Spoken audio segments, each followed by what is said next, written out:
who's as adamant about his or her position as I am about mine, whom you think is sharp. Seriously, we know that. And another thing, we heard him say that... Okay, gang, another edition of And Another Thing. I am Larry Elder, a.k.a. The Great Eldersky, and thank you very much for joining me. Last night I had a fascinating experience. I was on the Piers Morgan show. And as you know, Piers Morgan is an anti-gun guy, and he has been, in my opinion, quite rude to his pro-gun guests. And I called him out. One of the things we did was posted stuff on Facebook. I mentioned on Good Day LA to Steve Edwards that I consider myself to be reasonably well-versed in matters regarding gun policy. I did the documentary Michael and Me. I did a chapter in my first book on gun control called Good Guys, Gun Control Advocates, Good Guys with Blood on Their Hands. Very provocative title. And for some reason, Mr. Morgan hasn't seen fit to call the Great Eldersky and to have him trot down a few blocks and to appear on his program. And so after we kind of went public with my disappointment that I was not considered worthy enough to be a guest who had something to say to the debate, we get a call from the Piers Morgan people. It took a couple of days, so finally I got on. I was on last night, and I had 5 minutes, if that. And the guest who came on right before me was a senator who agreed with Piers, and so Piers let him say whatever he had to say. Before that was the former governor, the one that had the tryst and told his staff that he was hiking or something. Remember? And he was initially one of the guys they thought might run for the Republican nomination. So he was embarrassed, and so Piers had him on to be the guy to talk about how Lance Armstrong is going to have to deal with his humiliation. You know, why that was interesting television is beyond me, because it wasn't, but my point is he let him speak, and that guy was a Republican.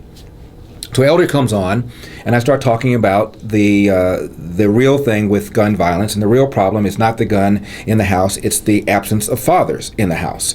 That's why I wrote my book, Dear Father, Dear Son, Piers, and he cut me off. And he said, I've heard your claim before. And I said, claim? This has been extensively studied, you know. There's a direct relationship between not having a father in the house and drugs and dropping out of high school and getting on welfare and unemployment and gun violence and on and on and on. The Heritage Foundation has studied this for a long time. People like Charles Murray have studied this. This is not something new. The federal government has studied this. But somehow I say it, and now I am, I'm being insensitive. Who the hell knows what his reaction was? The face of gun violence in this country is not Sandy Hook, as horrific as it was.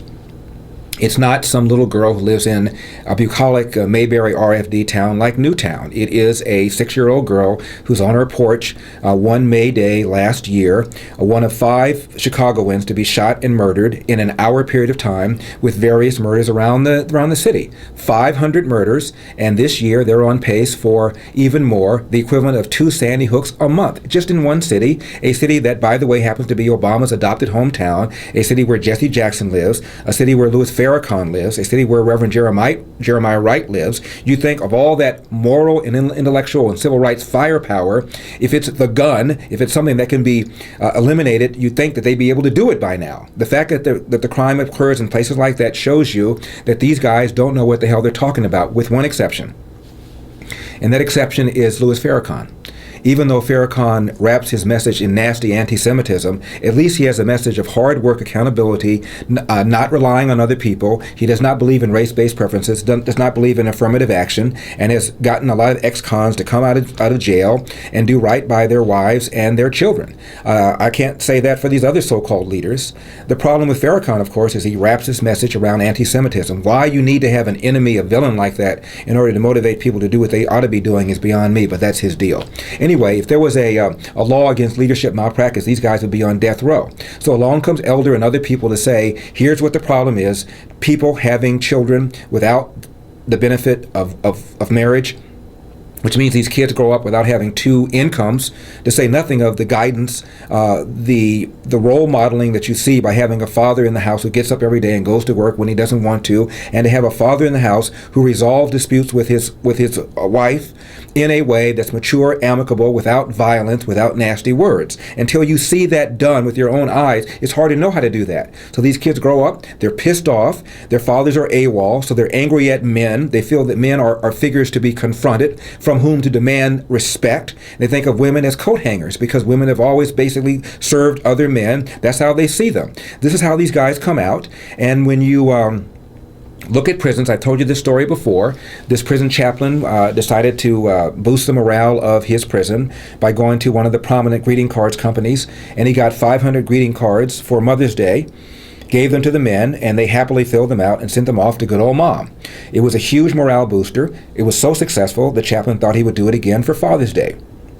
Went to the same greeting card company, got 500 Father's Day cards, went to the prison. This time, not one inmate, not one, wanted to fill one out and send it to his father. Now, what does that tell you? And in New York, one of the things Piers Morgan said right away when he interrupted me was, in New York, the crime rate has gone down. They have some of the toughest gun laws in the country. How do you explain that?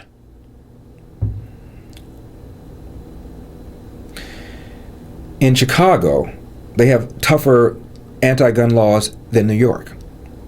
So tough, the Supreme Court struck them down. In Chicago, and Obama supported this when he was a local lawmaker, you couldn't even have a firearm in your own home. Same as in Washington, D.C. The Supreme Court struck those laws down. What did the lawmakers in Chicago do? Did they now say, okay, you can go and buy a handgun anywhere you want legally? No. What they did is they required anybody who wants a gun to take a shooting course, a training course, and to go to a shooting gallery to do that. And then they zoned Chicago so that there were no shooting galleries in Chicago. Hello. So if you wanted to have a gun, you had to go through a bunch of hoops. Most people don't do that. And therefore, what they've done is disarm the good guys, and the bad guys don't get their guns through a gun store or a gun show. They steal them or get them on the black market, and that's what they've done. And as a result, crime continued to go up. The gun laws did not work. And for O'Reilly to mention that is a mind blower. The other thing is this. I was looking at some of the demographic breakdowns in New York. Let me see if I can find it here. Hold on. I'm going to do it for my show. Hold on. Something like 40% of New York is white. About 25% of New York is black. About 20% is Hispanic. The rest of it is Asian. Okay, about 40% of New Yorkers are white. Let's talk about homicides.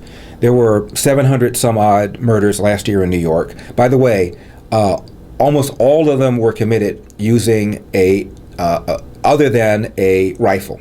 So when all these people are running around trying to impose a new assault weapons ban to outlaw certain kinds of so-called assault-style rifles, the point is, out of all the crime, all the murders that took place in New York, only a half a dozen involved a rifle of any kind, and I'm sure that some of those rifles were probably legal and would not have been affected by the mayor's new ban. So, but the most important thing is this.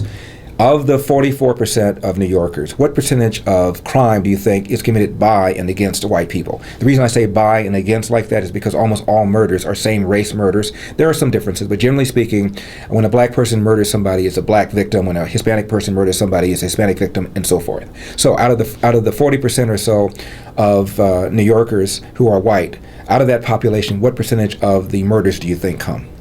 The answer is 5%. Out of the percentage of blacks in New York, blacks and browns, let's say, what percentage of the murders come from those two communities? 75%. Now, this is what's very careful, and if I had had an opportunity to say this on Mr. Morgan's show, I would have, and maybe they'll invite me back. I'm pretty sure they will. How do you explain it? Unless you're prepared to say black people are genetically more criminally inclined, how do you explain it? And the answer is, look at families.